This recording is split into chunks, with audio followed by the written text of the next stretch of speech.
Don't you love the name? It says it all. Frank, we appreciate all you do. We appreciate what all of you do for the Center for Security Policy.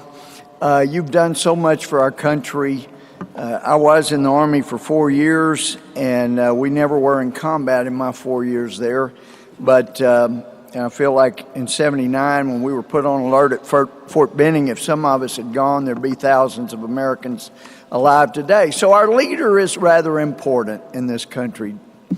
Yeah, you know that. A great thing happened in 2012. That was what one of the, I think it was the only story the Washington Post got absolutely right. In 2012, they said it's a true grassroots victory against very long odds. I don't think they meant that as a compliment when they said true grassroots victory, but we meant it in Texas as a great victory. I have known Ted. I've heard him argue before the Supreme Court.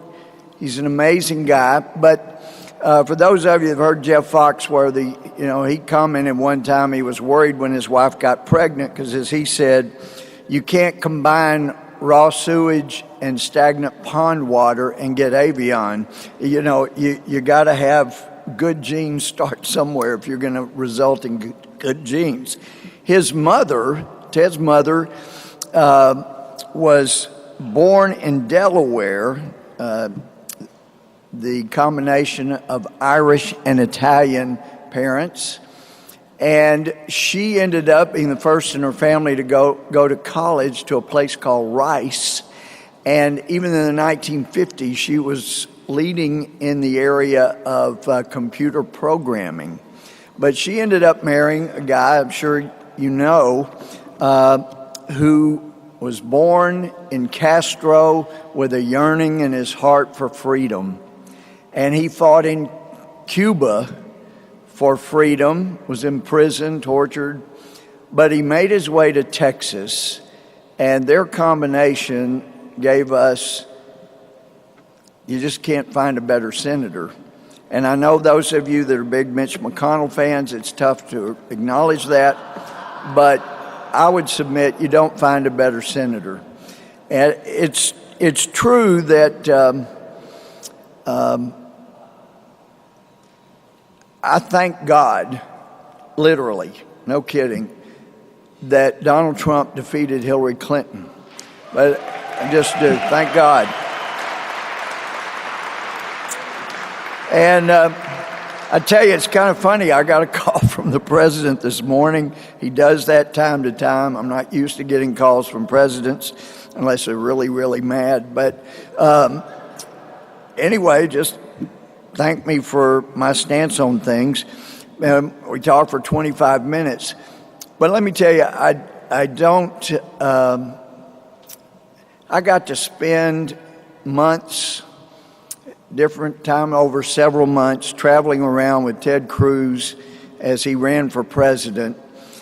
And at a Library of Congress event, I heard a librarian ask one of the authors what he thought about George Washington. And George Washington was one of a kind. And I've heard different authors at presentations over there say the same thing. Well, Washington was one of a kind. There's nobody like him. But I'm telling you, Ted Cruz is one of a kind. And this one fellow was asked, well, since you've done so much research on Washington, don't you end up having your respect, dulled a little bit because of all you found out? And I can say what he said.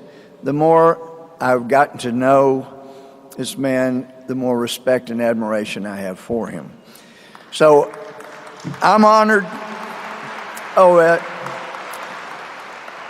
And I'm sorry, Frank, you give me a platform.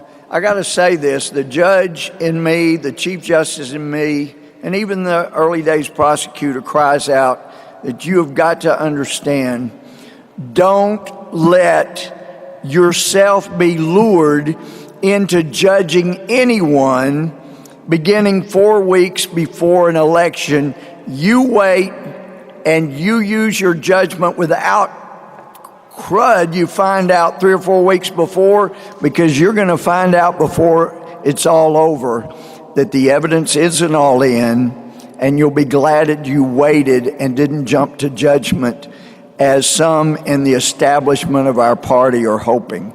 So just hold judgment until the evidence is all in, because it's starting to come in. But I've seen Ted argue before the Supreme Court.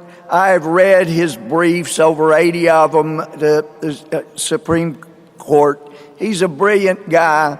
He is a man of integrity. I mean, how many people do you know would go into Iowa and say, we really need to cut out the subsidies for the corn? I mean, let's put corn in our bodies and our animals and not so much in our gas tank.